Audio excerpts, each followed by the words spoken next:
Okay, guys, welcome to the final episode in this mini series. Gosh, this has been so much fun to put together and to record. I am I'm so grateful for, that you guys you've reached out over the last couple months and given me these ideas and these questions. I really do appreciate it. So today, episode 6, final episode, maintaining a positive mindset and building resilience. Wah, wah. Right? Now, before we go too far into this, I really want to preface this by saying that maintaining a positive mindset does not mean that you're a delusional that thinks that everything is sunshine, rainbows, and butterflies. A big part of having a positive mindset is knowing that no matter what, things will work out and being okay with the fact that you need to feel through the muck and the mire sometimes. Okay. So let's dig in. We are back here for our final episode, like I said. And guys, today's episode is dedicated to maintaining that positive mindset, to building that resilience as we navigate through perimenopause and all this change that happens and beyond. Now, before we dive in, I do want to express my gratitude again. You guys, I am so grateful. I'm so grateful for all of you sharing your stories, your feedback, your experiences, your feedback and your experiences, and your being willing to share with me what the heck you're going through too, really do make this podcast a supportive and empowering community, right? Your stories are what I gather to research, to find information, and to help from. So many of you have shared how maintaining a positive mindset has helped you through your ups and downs of perimenopause. One listener who shared with me how she practices her daily gratitude and how really grabbing the daily gratitude journal and using that every morning as part of her morning practice has helped her shift her perspective. It's helping her find joy in everyday moments and really helping her shift into that space of focusing on the things that we have to be grateful for instead of the have-nots, right? Another listener shared how developing a daily meditation practice has brought peace and clarity. I love that, right? Because here's the thing, she shared with me about her meditation and how she's really enjoying it. Still has a bit of a monkey mind. And when she reached out, she was asking, so how do I make my mind be quiet? And I said, it's not about that. It's just about acknowledging those thoughts and allowing yourself to stay as present as you can, right? It's called a practice for a reason because we never really get super good at it. We just keep practicing. So these stories, and your guys' shares really highlight the importance of mindset and resilience as we navigate through our perimenopause. So thank you all for sharing your journeys with me and your stories. I really do appreciate it. So let's dig into the power of positive mindset. A positive mindset can profoundly impact our experience in perimenopause. It doesn't mean, like I said, that we just ignore the challenges, stick our fingers in our ears and go, la, la, la, la, nothing's happening to me. But rather, let's approach them with a hopeful and a constructive attitude, right? Research shows, when you look at the research, we see that a positive outlook can really improve our overall well-being. It can enhance our coping skills. And you know what, guys? Cool thing, it actually even helps boosting our immune system. So why not, right? So by focusing on what we can control and finding meaning in our experiences, we do have this ability to foster resilience and thrive in life instead of feeling pulled down, right? So how do we build resilience, right? Resilience is our ability to bounce back from adversity and adapt to challenges. It's a skill that can be developed. It's like a muscle. We can make it stronger and we can strengthen it over time.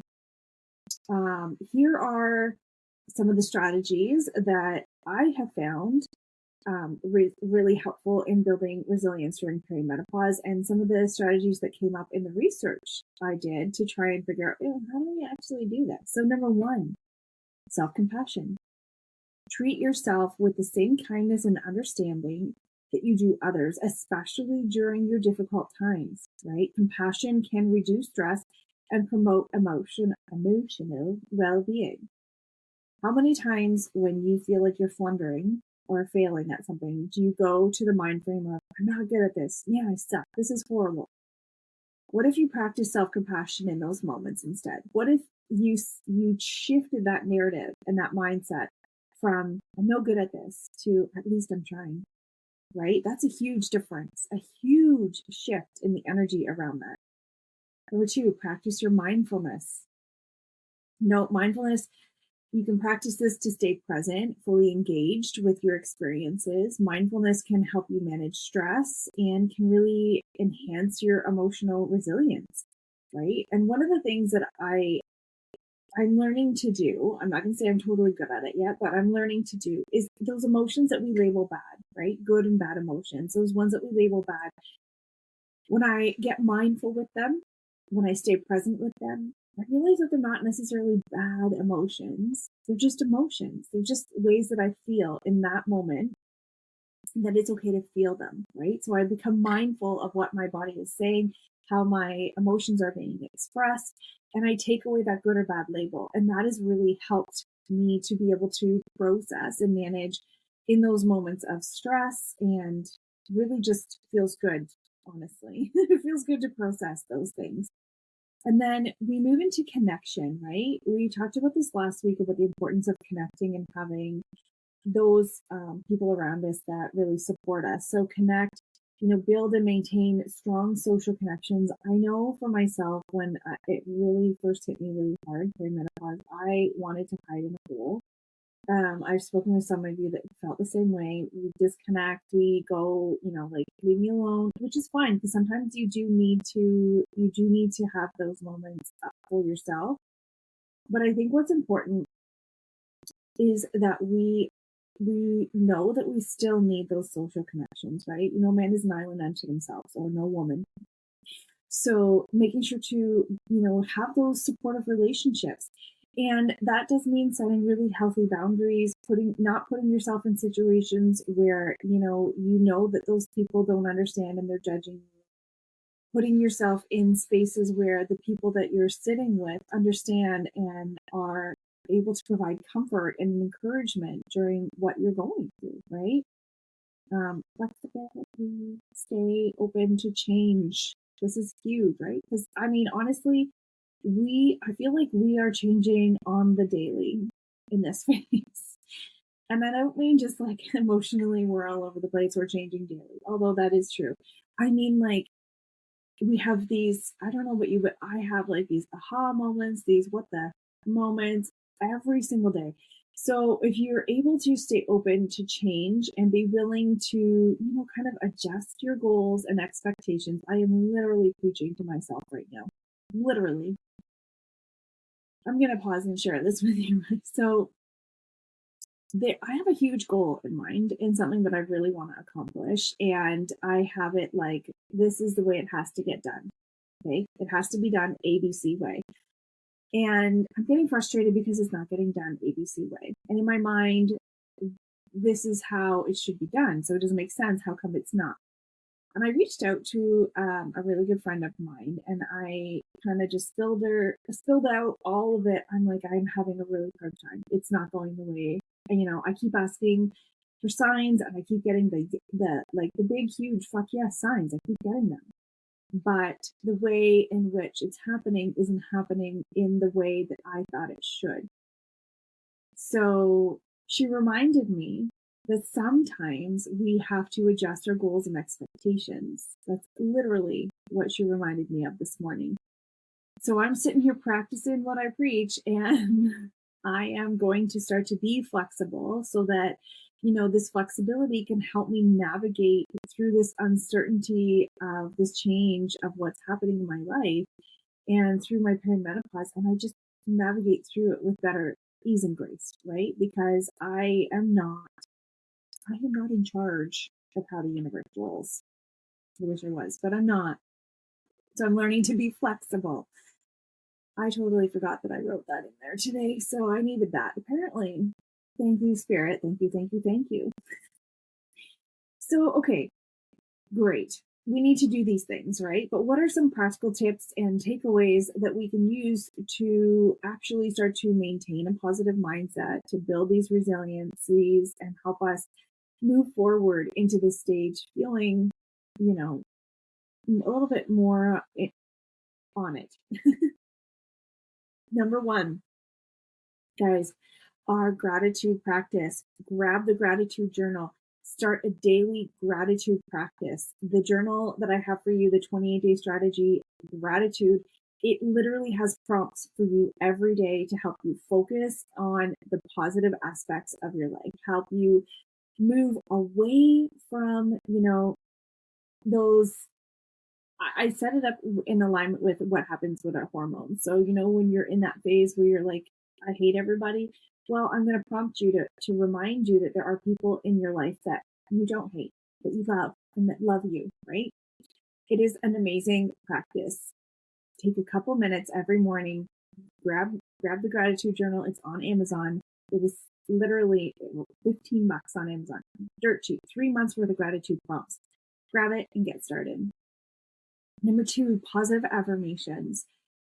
I really like positive affirmations because they help me to rewire the thought process in my brain. So a lot of us have the brain that's really easy to point out the negative, to point out what's wrong, to say, this isn't working. So grabbing positive affirmations help me to reinforce that hopeful and constructive mindset as opposed to leaning into the negative mindset. So that is a really great thing to have. Again, I have a whole thing on YouTube of affirmations. So it's an affirmations meditation. There's a whole section. Go on the YouTube and find that. Great way to kind of plug it into your ear and to just listen on repeat, right? Number 3, stress management. Yes, I'm talking about it again because it's such an important part of this phase. Incorporating stress reduction, incorporating language therapy, incorporating stress reducing activities, yoga, meditation, deep breathing. Get those in your routine. Find something that works for you in your routine, right? Also, goal setting. This actually can be really helpful. Set realistic and meaningful goals that align with your values and your passions. So, guys, I'm not saying like I have this goal to lose 40 pounds, and that's not what I'm saying. I'm saying set a meaningful goal that allows you to care for yourself. So maybe, today I'm going to nourish my body today, or I'm going to make a point to have 3 self-care moments every single week, right? Whatever that is for you. Just something that's really meaningful to you. Maybe you want to grab coffee with a bestie, something like that, self-care. Again, prioritizing self-care activities that nourish your mind, body, and spirit. Look at self-care as a full holistic approach, right? What are you going to do for your body? What are you going to do for your mind? What are you going to do for your spirit? Maybe for your mind, you read 10 pages of your favorite book. Maybe for your body, you go for a walk. Maybe for your spirit, you take a moment in meditation or prayer, right? That is self-care, a holistic self-care. It's really important to look at all parts. So I hope that during this series, you've had the opportunity to learn something new or to put into practice some of these practical tips that I've been sharing with you. But before we wrap up, I do want to continue to hear from you guys. I want to know, how are you maintaining a positive mindset? How are you stepping into building resilience? How are you doing these things that help you when you have felt like you've been struggling? What strategies are actually working? Share your stories and your questions with me. Your insights are invaluable to building this community. You can reach out to me on the website, www.treepose.online, or connect on any of the social media, whether it's the Facebook group or the Instagram, make sure to connect and share, right? Let's continue to support each other as we journey. And this is all about coming back to becoming whole again. So thank you for joining me on this final episode. I'm kind of sad to be wrapping this up, but this final episode of our mini series. And I appreciate so much that you've been here along this journey, sharing with me and participating in this mini series. Do not forget to subscribe, to rate and review the podcast. Your feedback helps me grow, and it really helps me to reach more women who can benefit from these discussions. So until next time, nurture your mindset, build your resilience, and embrace this journey with positivity and the strength that I know you have inside.